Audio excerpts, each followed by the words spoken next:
저녁 7시 당신은 간 만든 건강한 저녁 식사를 마쳤습니다. 시금치죽 한 그릇이나 토마토 달걀볶음 한 접시였죠. 스스로 만족스럽다 느끼며 오늘도 잘 챙겼다고 생각하고는 편안히 잠자리에 듭니다. 그런데 새벽 4시 또는 5시 갑자기 가슴이 아프지도 않고 특별한 전조도 없이 말이 어눌해지고 팔에 힘이 빠지기 시작합니다. 저는 20년 넘게 진료해온 내과 의사인데 이런 사례를 수도 없이 많이 봐왔습니다. 가장 충격적이었던 건 많은 분들이 뇌졸중을 겪기 전 먹은 음식이 기름진 튀김이나 인스턴트 음식이 아니었다는 사실입니다. 믿기 힘들겠지만 수십 년 동안 건강에 좋다고 들어온 바로 그 음식들이었습니다.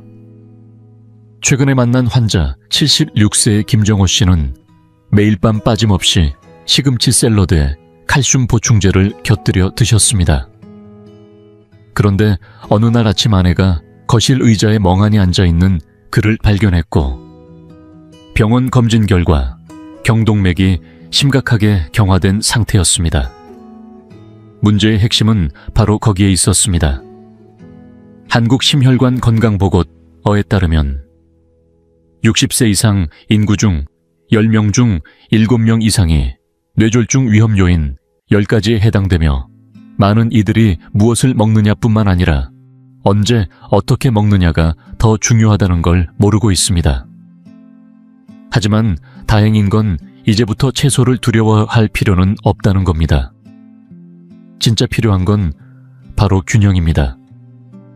그래서 오늘은 60세 이후 잘못 먹으면 오히려 위험해질 수 있는 9가지 흔한 채소들을 소개해드리고 무엇보다도 어떻게 먹어야 안전한지까지 함께 알려드릴 예정입니다. 특히 주의해야 할 마지막 채소는 거의 모든 어르신이 일주일에 한 번은 드시는 음식입니다.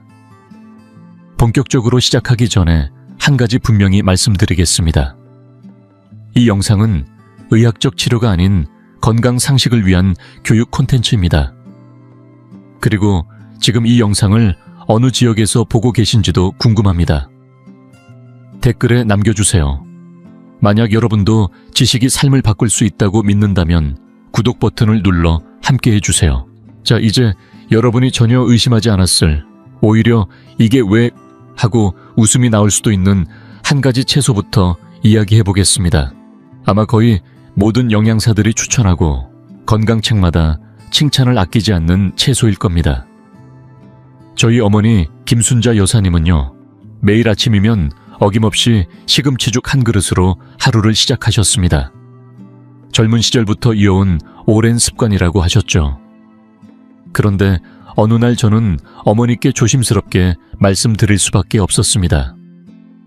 어머니, 이제는 그걸 조금 조절하셔야 할 것 같아요.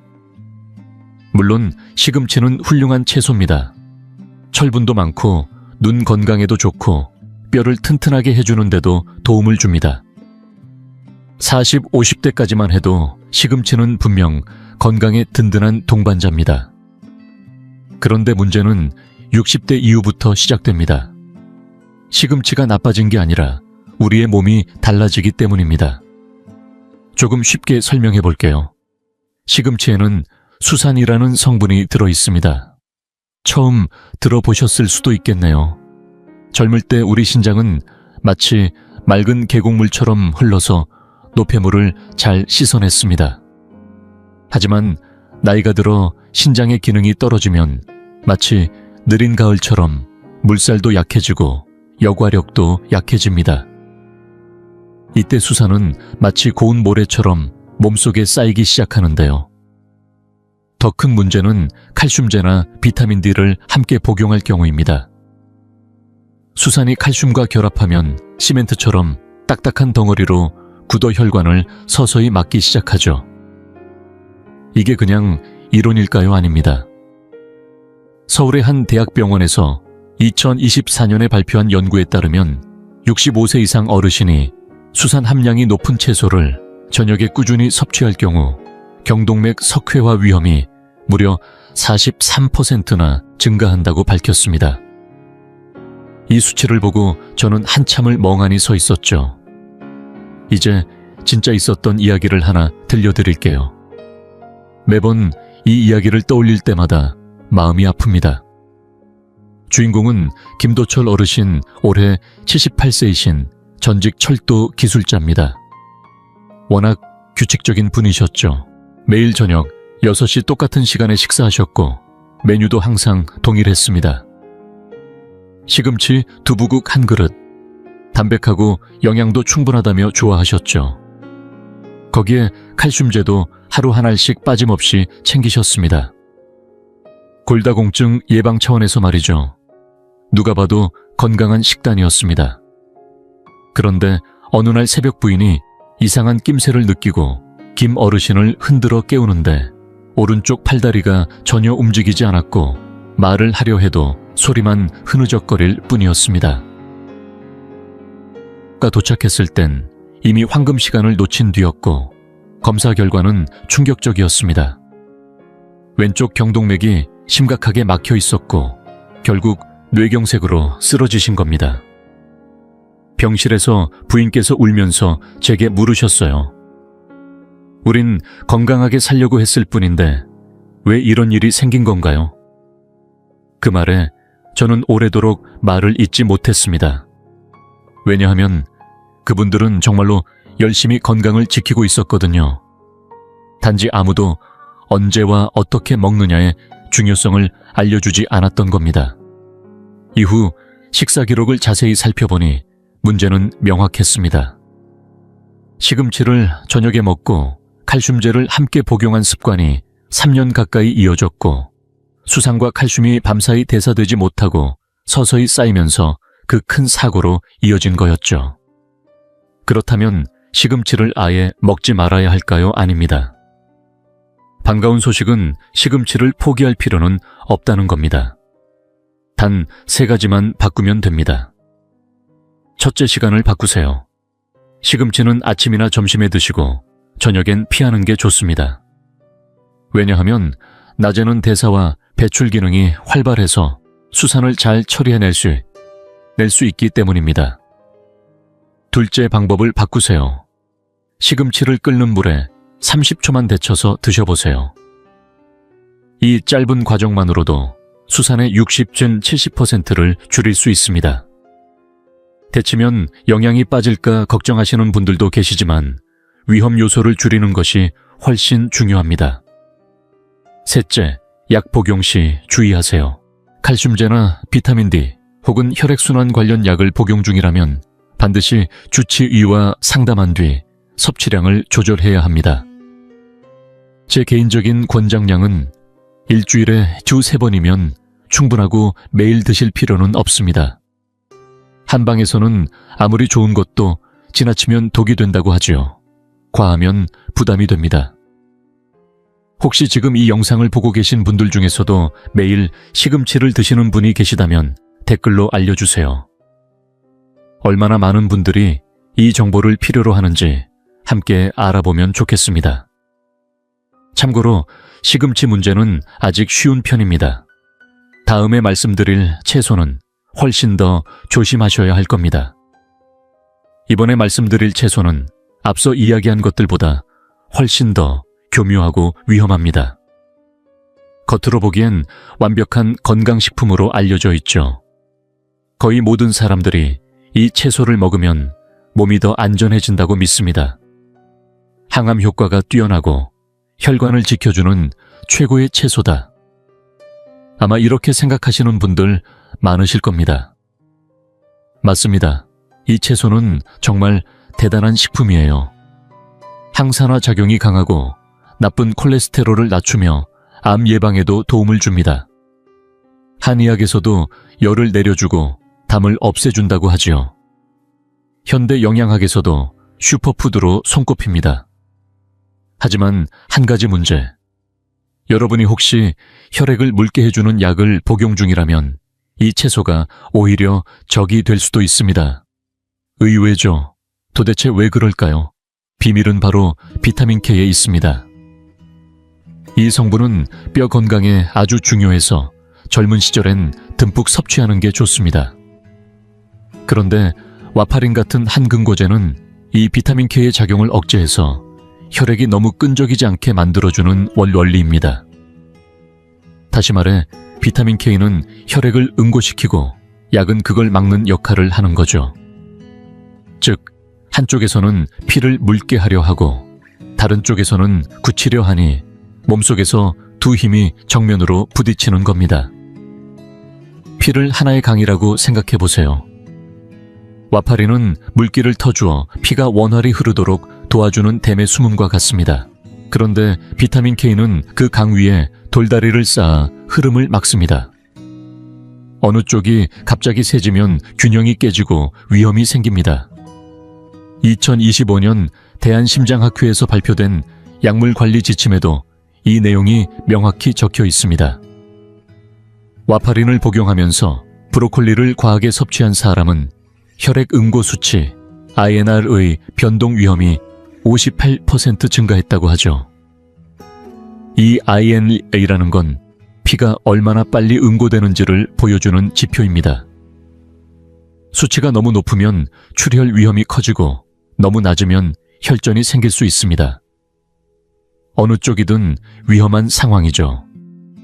제가 기억하는 분 중 한 분, 82세 김정숙 어르신이 계십니다.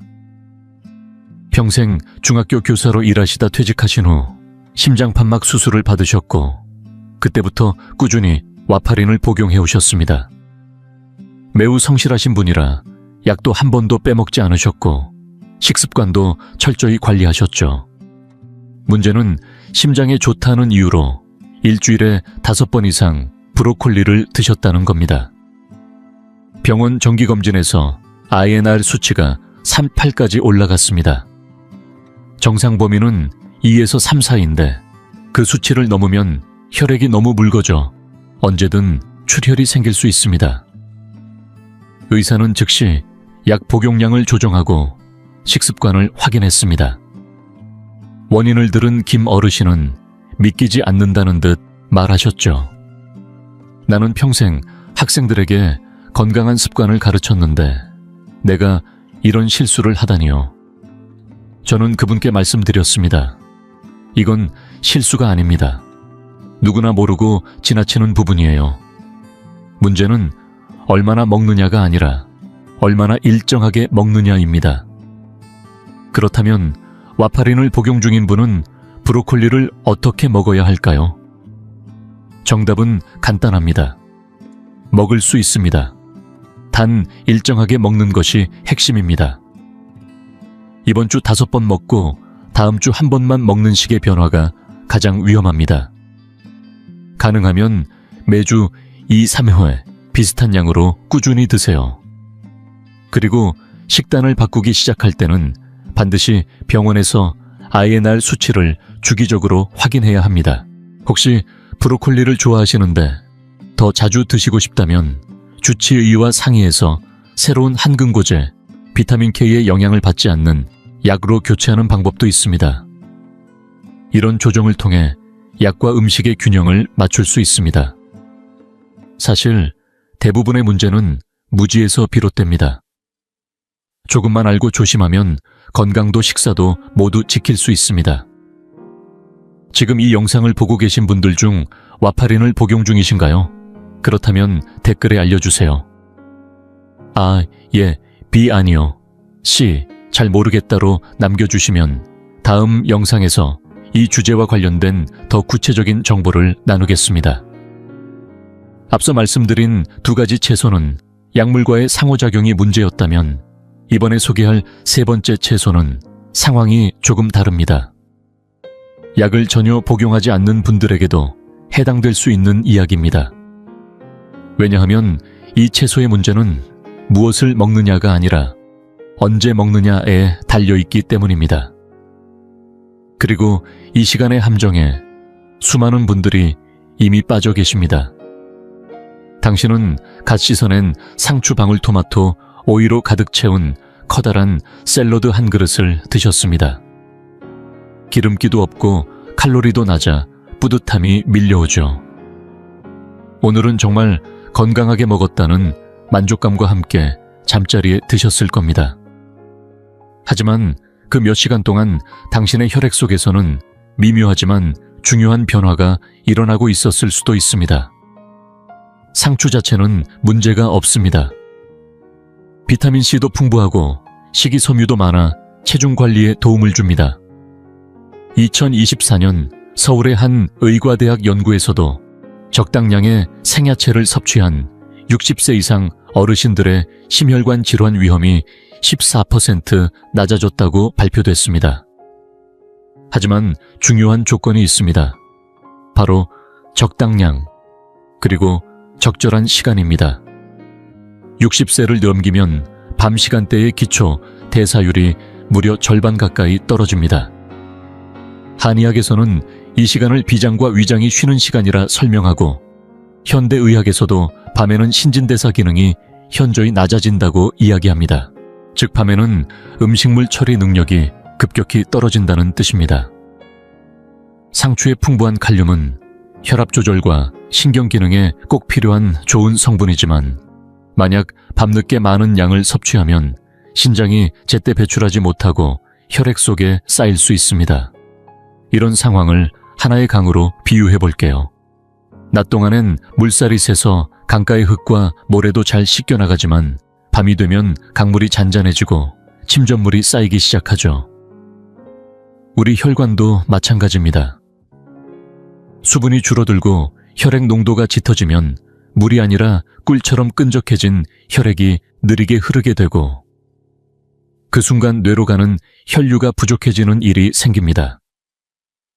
특히 새벽 시간대는 뇌졸중이 많이 발생하는 시간대이기도 합니다. 저는 얼마 전 김동수 어르신이라는 70세 건축사분을 진료한 적이 있습니다. 건강에 누구보다 민감하신 분으로 매일 저녁 샐러드를 큰 접시에 가득 담아 드시는 게 일상이었죠. 기름기 없고 다이어트에도 좋으니까요, 라고 자신 있게 말씀하셨습니다. 그런데 4개월 동안 매일 아침 일어나면 어지럼증을 느끼셨고, 급기야는 어느 날 칫솔을 제대로 쥘 수 없을 정도로 손에 힘이 들어가지 않았습니다. 병원에 와서 검사를 해보니 혈액 점도가 아침 시간대에 비정상적으로 높게 나타났고, 그 원인이 저녁 샐러드였습니다. 의사는 깜짝 놀랐고 저도 즉시 조치를 취했습니다. 샐러드를 점심 식사로 옮기고 저녁에는 가볍게 데친 채소로 바꾸라고 말씀드렸죠. 불과 2주 후 어지럼증은 말끔히 사라졌고, 김 어르신은 저에게 이렇게 말씀하셨습니다. 아무리 좋은 음식도 시간을 잘못 선택하면 독이 될 수 있군요. 그렇다면 생채소, 특히 상추는 어떻게 먹어야 할까요? 간단합니다. 점심 이전, 특히 오전에 드시는 게 가장 좋습니다. 이때는 신진대사도 활발하고 칼륨 대사도 원활하게 이루어집니다. 만약 저녁에 샐러드를 꼭 드셔야 한다면 양을 소량으로 줄이고 식사 후에 따뜻한 물을 200ml 정도 마셔서 대사를 도와주는 것도 좋은 방법입니다. 특히 혈압약이나 당뇨약을 복용 중인 분들은 더더욱 신중해야 합니다. 신장이 일반인보다 약한 경우가 많기 때문에 밤에 칼륨이 혈중에 남는 것이 더 위험하게 작용할 수 있습니다. 혹시 지금 이 영상을 보시는 분들 중에서도 저녁에 샐러드를 자주 드시는 분이 계시다면 아래에 좋아요를 눌러주세요. 얼마나 많은 분들이 이 정보를 필요로 하시는지 함께 알아보겠습니다. 오늘의 이 정보가 단순한 지식이 아니라 누군가의 아침을 지켜주는 계기가 되기를 바랍니다. 앞에서 말씀드린 3가지 채소는 각각 수산 비타민 K, 그리고 야간 대사의 문제였죠. 그런데 지금부터 다룰 채소는 이보다 훨씬 더 눈에 띄지 않고 누구나 실수하기 쉬운 함정을 안고 있습니다. 바로 익혔는가 생으로 먹었는가의 차이입니다. 대부분의 분들은 이 부분을 깊이 생각해 보신 적이 없을 겁니다. 당신은 하루를 마무리하며 아삭하고 달콤한 당근을 집어듭니다. 기름지지도 않고 칼로리도 낮고 입안이 개운해지는 기분이 들어서 잠들기 전 간식으로 딱 좋다고 생각하실 수도 있죠. 하지만 같은 당근이라도 생으로 먹느냐, 익혀 먹느냐에 따라 몸에 미치는 영향은 완전히 달라집니다. 특히 밤 시간대엔 그 차이가 훨씬 더 크게 작용합니다. 생당근에는 베타카로틴이라는 성분이 매우 풍부합니다. 이 성분은 몸속에서 비타민 A로 전환되어 눈 건강에도 도움을 줍니다. 하지만 여기엔 전제가 하나 필요합니다. 바로 간 기능입니다. 60세 이후에는 간의 해독 능력이 약 40%가량 저하됩니다. 이때 밤늦게 생당근을 많이 먹게 되면 간이 베타카로틴을 다 처리하지 못하고 혈액 속에 남게 됩니다. 그 결과 중성지방 수치가 높아지고 혈액은 점점 끈적해집니다. 새벽 4시에서 6시는 원래도 뇌졸중이 많이 발생하는 시간인데 혈액 점도까지 높아지면 위험은 곱절이 됩니다. 2023년 부산의 한 대학병원에서 시행된 임상 관찰에 따르면 65세 이상 노인이 밤에 생당근이나 당근 주스를 지속적으로 섭취했을 경우 다음날 아침 공복 상태에서 혈액 이상이 나타날 확률이 37%에 달했습니다. 이 수치는 꽤 충격적이죠. 제가 기억하는 분 중에 김성우 어르신이 계십니다. 올해 72세로 회계사로 퇴직하신 분이셨는데요. 건강에 굉장히 철저하신 분이었습니다. 매일 밤 9시가 되면 어김없이 생당근 2개를 씹으셨습니다. 눈 건강에 좋고 살도 찌지 않는다는 이유였습니다.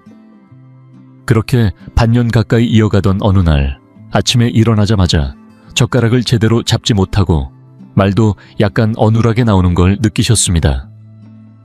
병원에 가서 검사해보니 중성지방 수치가 무려 4.2로 정상 상한선 1.7을 훌쩍 넘었고 아침 혈액 점도도 비정상적으로 높았습니다. 제가 밤마다 드시는 음식 중 고정된 게 있으신가요? 라고 여쭤보니 잠시 생각하시더니 매일 밤 당근 2개요 라고 하셨습니다. 그분은 이렇게 말하셨어요. 의사 선생님들이 야채를 많이 먹으라고 해서 먹은 건데 그게 잘못된 건가요? 틀린 건 아니었습니다. 단지 시간과 방식이 문제였던 거죠. 그래서 저는 당근을 점심 식사 때로 옮기시고 반드시 익혀서 드시라고 권했습니다. 생으로 먹는 것보다 익히는 것이 오히려 흡수율을 높이고 간의 부담도 덜 수 있기 때문입니다. 2주 후 다시 검사를 해보니 중성지방 수치는 2.1까지 내려갔고 그 불편하던 증상들도 모두 사라졌습니다. 김 어르신은 저에게 이렇게 말씀하셨습니다.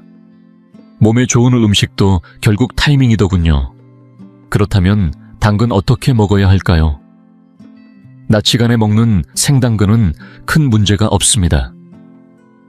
이때는 간 기능도 활발하게 작동하고 신진대사도 원활하니까요. 하지만 밤에는 피하시는 게 좋습니다. 특히 잠들기 전에는 더더욱 피해야 합니다. 만약 밤에 꼭 당근을 드셔야 한다면 익혀서 드시거나 흡수를 늦춰줄 수 있는 단백질과 함께 섭취하세요. 예를 들어 삶은 달걀 1개나 견과류 1줌과 함께 드시면 좋습니다. 혹시 지금 이 영상을 보고 계신 분들 중에 밤마다 당근을 드시는 분 계신가요? 그렇다면 지금 바로 이 조언을 스크린샷 해두시고 건강한 식습관으로 전환해보세요. 아무리 좋은 음식이라도 언제 어떻게 먹느냐가 훨씬 더 중요하다는 사실 꼭 기억하시기 바랍니다. 앞에서 말씀드린 4가지 채소는 주로 한 가지 성분에 집중한 문제들이었습니다. 하지만 지금 말씀드릴 5번째 채소는 조금 다릅니다. 그 위험은 먹는 음식 그 자체보다 여러분이 현재 복용 중인 약물과 겹칠 수 있다는 점에서 비롯됩니다. 더 놀라운 건 많은 분들이 이 겹침을 전혀 인식하지 못한 채 매일 반복하고 있다는 사실입니다. 바로 마늘입니다. 수천 년 동안 마늘은 천연 항생제 심혈관을 지키는 수호자로 불려왔습니다. 한의학에서는 위를 따뜻하게 하고 기를 보충해주는 식품이라 했고 현대의학에서도 항균 한겸 작용이 뛰어난 식품으로 널리 알려져 있습니다. 어느 집 부엌에나 있고 누구나 건강을 위해 챙겨 먹는 마늘. 하지만 이 마늘이 혈액을 건드릴 수 있다는 사실 알고 계셨나요? 마늘에는 천연 한금고 작용이 있습니다. 다시 말해 피를 묽게 만들어 혈전이 생기는 것을 막아주는 기능이 있다는 뜻입니다. 단독으로 섭취할 땐 이 작용이 매우 유익합니다. 문제는 이미 혈액을 묽게 만드는 약을 복용 중인 분들입니다. 예를 들어 아스피린이나 와파린 같은 한금고제를 복용하면서 동시에 마늘을 먹게 되면 두 가지의 작용이 더해지면서 혈액이 지나치게 묽어질 수 있습니다. 그 결과 뇌출혈 같은 심각한 출혈로 이어질 위험이 커지는 것입니다. 2024년 대한약학회에서 발표한 자료에 따르면 마늘의 주요 성분인 알리신이 아스피린, 와파린 등과 함께 복용될 경우 출혈 위험이 62% 증가하는 것으로 나타났습니다. 단순한 수치처럼 보일 수 있지만 실제로 이 수치는 생명을 위협할 수 있는 수준입니다. 실제로 제가 진료했던 환자 중에 김기환 어르신이 계십니다. 올해 68이신 전기기술자 출신으로 3년 전 심장 스텐트 시술을 받으신 이후로 매일 아스피린을 복용하고 계셨습니다. 어느 날 건강 프로그램에서 마늘이 심장에 좋다는 말을 들으시고 아침마다 생마늘 반쪽을 챙겨 드시기 시작하셨습니다. 심장에 좋다는 거 2개를 같이 먹으면 더 낫지 않겠어요? 라고 생각하신 거죠. 처음엔 별다른 이상이 없었습니다.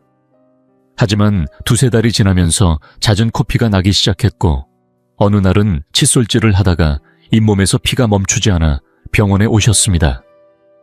혈액 응고 수치를 확인해보니 정상 범위를 벗어난 상태였고 의사는 즉시 아스피린과 함께 복용하고 있는 식품을 물어봤습니다.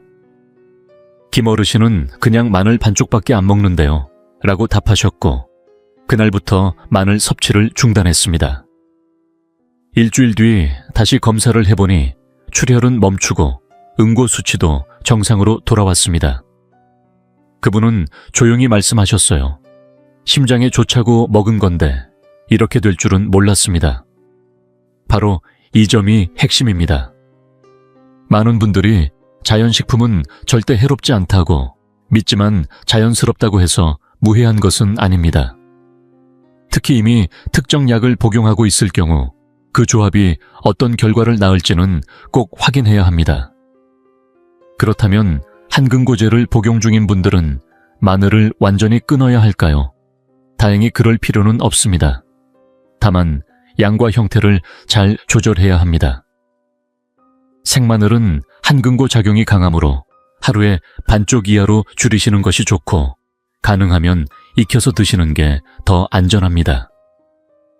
익히면 마늘의 향은 줄지만 혈액에 미치는 영향도 완화됩니다. 또 하나 중요한 점. 혹시 마늘 추출물이 들어간 건강보조제를 따로 드시고 계신가요? 그렇다면 반드시 주치의에게 알리셔야 합니다. 많은 분들이 그건 그냥 건강식품인데요 라며 별도로 보고하지 않지만 건강식품도 약물처럼 작용할 수 있다는 걸 잊지 마셔야 합니다. 혹시 지금 이 영상을 보고 계신 분들 중 한금고제를 복용하면서 마늘도 함께 드시고 계신가요? 그렇다면 아래 댓글로 남겨주세요. 평소 마늘을 얼마나 자주 어떤 방식으로 드시는지 공유해 주시면 저도 다음 영상에서 더 구체적인 조언을 드릴 수 있을 겁니다. 건강은 알고 먹는 데서부터 시작됩니다. 이번에 말씀드릴 채소는 보기엔 아주 순하고 무해해 보입니다. 오히려 해독에 좋다, 몸을 맑게 해준다는 이미지로 잘 알려져 있죠. 그런데 이 채소 생각보다 훨씬 조심해야 할 부분이 있습니다. 그 정체는 바로 양파입니다. 양파를 자를 때 눈물이 나오는 건 누구나 아는 사실이지만 막상 먹을 땐 대부분의 사람들이 양파는 건강한 식품이라 여기고 망설임 없이 섭취합니다. 맞습니다. 양파 속에는 퀘르세틴이라는 훌륭한 항산화 성분이 들어있어 혈관을 보호하고 염증을 줄이는 데 도움을 줍니다. 하지만 여기에는 우리가 간과하기 쉬운 또 하나의 효과가 숨어 있습니다. 퀘르세틴은 단순한 항산화제가 아닙니다. 동시에 혈관을 확장시켜주는 성분이기도 하죠. 이 말은 피가 흐르는 통로인 혈관을 넓혀 혈압을 낮추는 작용을 한다는 뜻입니다. 젊고 건강한 분들이라면 큰 문제가 되지 않습니다. 오히려 도움이 될 수도 있겠지요. 하지만 문제는 이미 혈압약을 복용 중인 60세 이상 어르신들입니다. 원래 밤이 되면 혈압은 자연스럽게 떨어지게 되어 있습니다. 그런데 거기에 양파까지 더해진다면 혈압이 너무 낮아져서 뇌로 가는 혈류가 부족해질 수 있고, 그로 인해 새벽에 어지러움이나 무기력 심할 경우 의식 혼탁까지 올 수 있습니다. 2024년 서울의 한 대학병원 연구에 따르면 65세 이상 고혈압약을 복용하는 환자 중 저녁 식사에 100g 이상의 생양파를 섭취한 경우 야간 저혈압 발생률이 무려 41% 증가했다고 합니다. 이건 단순한 피로감 수준이 아니라 뇌혈관 사고로 이어질 수 있는 위험 신호입니다. 더욱이 많은 분들이 양파를 밤에 더 많이 드시는 경향이 있다는 점에서 그 위험은 생각보다 훨씬 가까이에 있습니다. 그럼 양파를 아예 먹지 말아야 할까요? 그럴 필요는 없습니다. 단 약을 복용 중이신 분들은 두 가지만 기억하시면 됩니다. 첫째, 양파는 생으로 먹기보다는 익혀 드시는 것이 좋습니다. 끓이거나 볶는 등의 조리 과정을 거치면 퀘르세틴의 혈압 저하 작용이 완화됩니다. 둘째, 되도록 점심 식사 때 드시는 것이 더 안전합니다. 밤보다 낮에 드시면 혈압 조절이 비교적 안정적이기 때문입니다. 특히 만약 아침에 일어나서 이유 없는 어지러운 피로 머리가 멍한 느낌이 자주 드신다면 혈압을 꼭 재보시길 권합니다. 그 증상이 바로 저혈압의 신호일 수 있기 때문입니다.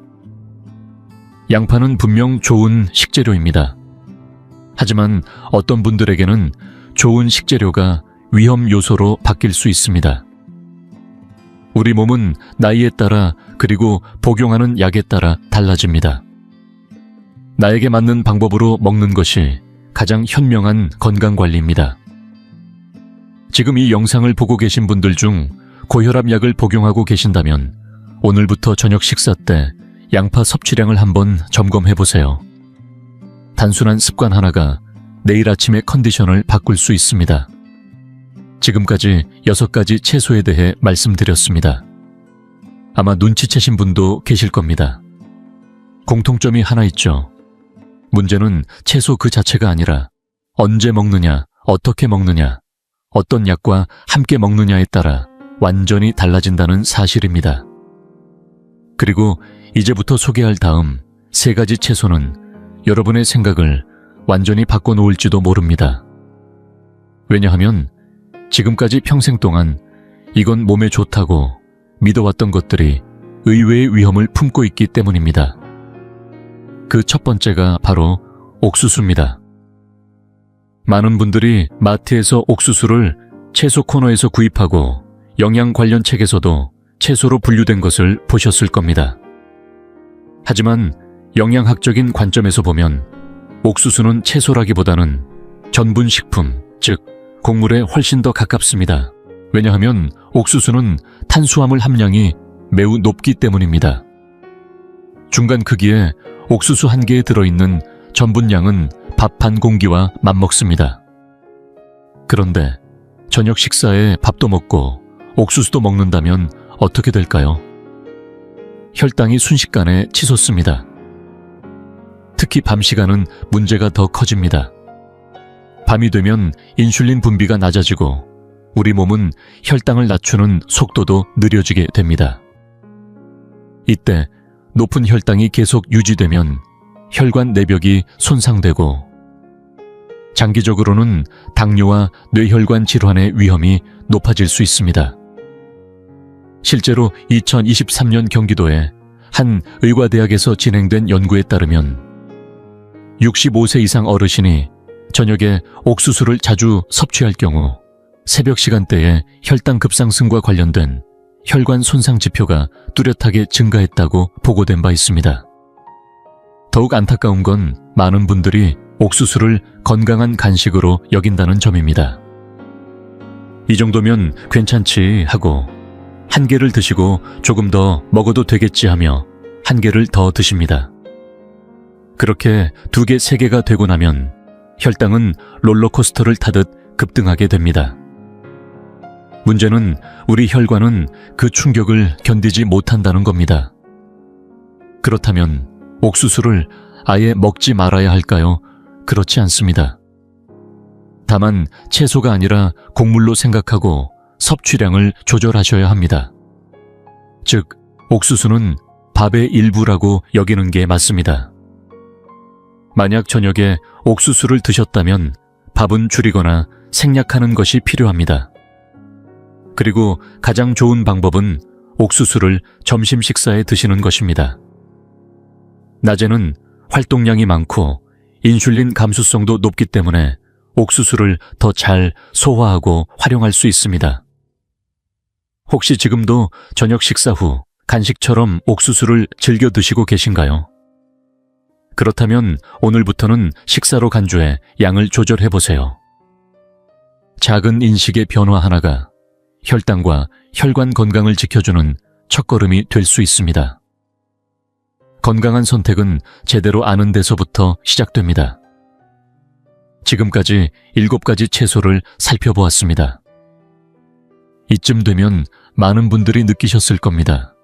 문제는 채소 자체가 아니라 언제 먹는지, 어떻게 먹는지, 또 어떤 상태에서 먹는지에 따라 몸에 미치는 영향이 전혀 달라진다는 사실입니다. 그리고 이번에 소개할 8번째 채소는 보기엔 매우 건강해 보이지만 뜻밖의 함정을 숨기고 있습니다. 바로 아스파라거스입니다. 아스파라거스는 모양도 깔끔하고 맛도 담백해서 몸속을 맑게 해주는 채소로 많이 알려져 있습니다. 실제로 해독에 좋다고 하여 많은 분들이 건강식단에 즐겨 넣는 채소 중 하나이기도 하죠. 그런데 아스파라거스에는 이뇨작용을 촉진하는 성분이 들어 있습니다. 다시 말해 체내 수분을 몸 밖으로 내보내는 기능이 강하다는 뜻입니다. 젊고 건강할 땐 이런 이뇨작용이 오히려 도움이 될 수도 있습니다. 하지만 60세 이후에는 상황이 달라집니다. 노년기에는 본래 체내 수분이 부족해지기 쉬운 상태인데 이때 저녁에 아스파라거스를 많이 먹고 밤새 수분을 보충하지 않는다면 어떤 일이 벌어질까요? 우리 몸의 혈액은 충분한 수분이 있어야 원활하게 흐를 수 있습니다. 그런데 수분이 줄어들면 피는 끈적해지고 혈액 점도가 높아집니다. 마치 강의 수위가 낮아져서 바닥의 자갈이 드러나는 것처럼 우리 혈관도 부담을 받기 시작합니다. 특히 새벽 4시에서 6시는 원래 뇌졸중이 자주 발생하는 시간대인데 이때 혈액이 걸쭉해진 상태라면 작은 혈전 하나가 큰 사고로 이어질 수 있습니다. 게다가 만약 여러분이 이뇨제나 혈압약을 함께 복용 중이라면 그 위험은 더욱 커집니다. 이뇨제 역시 체내 수분을 빼내는 작용을 하므로 아스파라거스와 작용이 중복되어 밤사이 심한 탈수 상태로 이어질 수 있기 때문입니다. 그렇다면 아스파라거스를 아예 먹지 말아야 할까요? 그렇지 않습니다. 방법은 간단합니다. 아스파라거스는 점심시간에 드시는 것이 가장 좋고 저녁에 드셨다면 반드시 잠들기 전 물을 충분히 마셔주는 것이 중요합니다. 수분 보충만 잘 해줘도 혈액 농도를 안정적으로 유지할 수 있습니다. 이처럼 식재료 자체가 아니라 시간과 수분 관리가 핵심이라는 점을 꼭 기억해 주세요. 그리고 마지막으로 오늘 이야기의 9번째 채소이자 가장 많은 오해를 받고 있는 식재료 바로 토마토입니다. 어쩌면 지금 이 영상을 보고 계신 분 중에도 토마토가 왜 하고 의아해 하실 분이 많으실 겁니다. 저도 그 마음 충분히 이해합니다. 토마토는 수많은 건강 서적에서 슈퍼푸드로 소개되고 라이코펜, 비타민C, 항산화 성분이 풍부하다는 이유로 적극 추천되죠. 하지만 문제는 밤 시간에 토마토를 많이 먹을 경우, 특히 60세 이상이라면 몸에 미치는 영향이 다를 수 있다는 점입니다. 이유는 바로 칼륨 함량 때문입니다. 중간 크기의 토마토 하나에도 꽤 많은 칼륨이 들어 있습니다. 그런데 저녁 식사로 토마토 계란볶음을 드시고 후식으로 토마토 주스나 토마토 국을 함께 드셨다면 체내 칼륨이 과잉될 수 있습니다. 젊을 때는 괜찮습니다.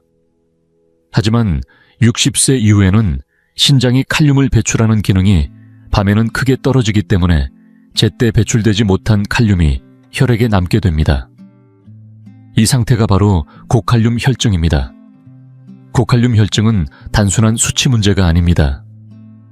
심장 박동을 조절하는 전기 신호에 영향을 미쳐 심장이 불규칙하게 뛰게 만들 수 있고, 혈관이 갑자기 수축하거나 확장되며 뇌혈관 사고의 위험도 커질 수 있습니다. 2025년 발표된 대한심혈관 건강보고 어에서도 65세 이상 고칼륨 혈증 환자의 경우 새벽 시간대 뇌출혈이나 심정지 발생률이 눈에 띄게 높다고 경고하고 있습니다. 실제 사례를 하나 들려드릴게요. 김도훈 어르신 80세로 은퇴한 의사 출신이셨습니다. 건강 지식이 풍부하셨고 식단도 철저히 관리하셨습니다. 매일 저녁 토마토 계란볶음을 드시고 토마토국을 곁들이는 식사를 4개월 이상 지속해 오셨죠. 어느 날 아침 갑자기 심장이 두근거리고 불안한 느낌이 들어 병원에 내원하셨습니다. 검사 결과 혈중 칼륨 수치가 5.9로 정상 상한선 5를 넘었고 경미한 고칼륨 혈증 상태로 진단되었습니다. 심전대도 불규칙한 변화가 보였고요. 저는 저녁 식단에 대해 여쭈어봤고 어르신은 토마토는 좋은 음식이라서 매일 챙겨 먹었습니다. 의사인 저도 몰랐네요 라고 말씀하셨습니다. 저는 말씀드렸습니다. 어르신 토마토가 잘못된 게 아니라 지금 우리 몸의 상태와 시간이 달라졌다는 걸 아셔야 합니다. 다행히 식사 시간을 점심으로 옮기고 생토마토 대신 익힌 토마토로 바꾼 뒤 2주 만에 혈중 칼륨 수치가 안정되었고 심장 두근거림도 사라졌습니다. 그 어르신은 마지막에 이렇게 말씀하셨습니다. 의사로 평생을 살았는데 이건 몰랐네요. 몸이 변하면 지식도 함께 바뀌어야 한다는 걸 오늘 알았습니다. 자, 그럼 60세 이후 토마토는 어떻게 먹는 게 좋을까요? 3가지만 기억하시면 됩니다. 첫째 시간, 아침이나 점심에 드시고 저녁은 피하세요. 둘째, 조리법. 생토마토보다는 익혀서 드세요. 익히면 칼륨 함량이 줄어들고 흡수율도 좋아집니다. 셋째, 주의 대상. 만약 신장 질환이 있거나 칼륨 보충제, 이뇨제를 복용 중이라면 반드시 식단을 조절하고 의사와 상의하셔야 합니다. 혹시 지금 이 영상을 보시는 분 중 매일 저녁 토마토를 드시는 분 계신가요? 그렇다면 지금 이 순간이 식단을 돌아보는 전환점이 되길 바랍니다. 채소는 건강의 기본이지만 올바른 시간 방식 체질에 맞춘 섭취가 진짜 건강을 만듭니다. 지금처럼 알면 언제든 바꿀 수 있습니다. 지금까지 9가지 채소에 대해 말씀드렸습니다. 혹시 지금 머릿속이 조금 복잡하고 정보가 너무 많다고 느끼셨나요? 하지만 찬찬히 돌아보면 핵심은 단 3가지 원칙뿐입니다. 첫째는 시간입니다. 아침이나 점심에 먹어도 괜찮은 음식이 저녁에는 문제가 될 수 있습니다. 왜냐하면 밤이 되면 우리 몸의 대사 능력이 느려지고 음식 처리 속도도 떨어지기 때문입니다. 둘째는 약물과의 상호작용입니다. 약을 복용 중이라면 어떤 채소가 약물의 작용을 방해할 수 있는지 반드시 의료진과 상의해야 합니다. 단순히 채소니까 괜찮겠지 라는 생각은 위험합니다. 뇌졸중의 배후에는 바로 이런 사소한 부주의가 자리하고 있습니다. 셋째는 익히기와 날 것의 차이입니다. 60세 이후에는 가급적 채소를 익혀 드시는 것이 좋습니다. 단순히 맛의 문제가 아니라 조리 과정을 통해 잠재적인 위험 요소들이 줄어들기 때문입니다. 이제 지금까지 말씀드린 내용을 간단하게 정리해 보겠습니다. 필요하신 분은 캡처해 두셔도 좋습니다. 아침 식사 시간대, 즉 오전 9시 전에는 익힌 토마토나 당근이 좋습니다. 점심시간대 오전 11시부터 오후 2시까지는 대부분의 채소를 안전하게 드실 수 있습니다. 이 중에서도 삶아서 수분을 충분히 제거한 시금치나 데친 브로콜리는 더욱 권장됩니다. 저녁 식사 시간대 오후 5시에서 7시 사이에는 생야채나 생토마토는 피하시는 것이 좋습니다. 대신 호박이나 애호박 같은 박과류 소량의 녹색 잎채소가 상대적으로 안전한 선택입니다. 그리고 한 가지 더 중요한 주의사항이 있습니다. 만약 여러분이 한근고제나 항혈전제를 복용 중이시라면 또는 신장질환이 있으시다면 저녁 식사에 들어가는 채소 종류를 반드시 의료진과 함께 조율하셔야 합니다. 이건 공포심을 심어주기 위함이 아닙니다. 오히려 음식에 대해 새로운 시선을 갖도록 돕기 위한 조언입니다. 한의서 황제내경에서도 40 이후 몸이 바뀌면 지혜도 함께 바뀌어야 한다 고 했습니다. 건강은 지식으로부터 시작됩니다. 그리고 지식은 실천을 통해 생명을 지켜줍니다. 혹시 이 영상이 도움이 되었다면 여러분이 사랑하시는 부모님, 형제자매, 친구분들께 꼭 공유해 주세요. 댓글로는 가장 놀라웠던 사실 한 가지를 알려주세요. 여러분의 의견 하나가 또 다른 누군가의 건강을 지킬 수 있습니다. 그리고 아직 구독하지 않으셨다면 100세 인생 이야기 채널을 구독하고 건강한 삶의 길을 함께 걸어가요. 다음 영상에서는 어르신들께 꼭 필요한 과일 5가지, 특히 바나나와 포도의 숨은 진실에 대해 자세히 알려드릴 예정입니다. 끝으로 제가 의사로 살아오며 느낀 점을 전하고 싶습니다. 사람들은 병 때문만이 아니라 제때 알지 못했던 정보 때문에 후회하는 경우가 훨씬 많았습니다. 지식은 힘이지만 실천 없는 지식은 아무것도 바꾸지 못합니다. 한의서 천금방에는 이렇게 쓰여 있습니다. 가장 훌륭한 의사는 바로 자기 자신이다. 지금 이 순간부터 식단을 다시 돌아보세요. 여러분의 뇌와 심장이 반드시 그 변화를 알아볼 것입니다. 그럼 다음 영상에서 다시 뵙겠습니다. 100세 인생 이야기와 함께 더 현명한 식탁, 더 건강한 인생을 만들어 갑시다.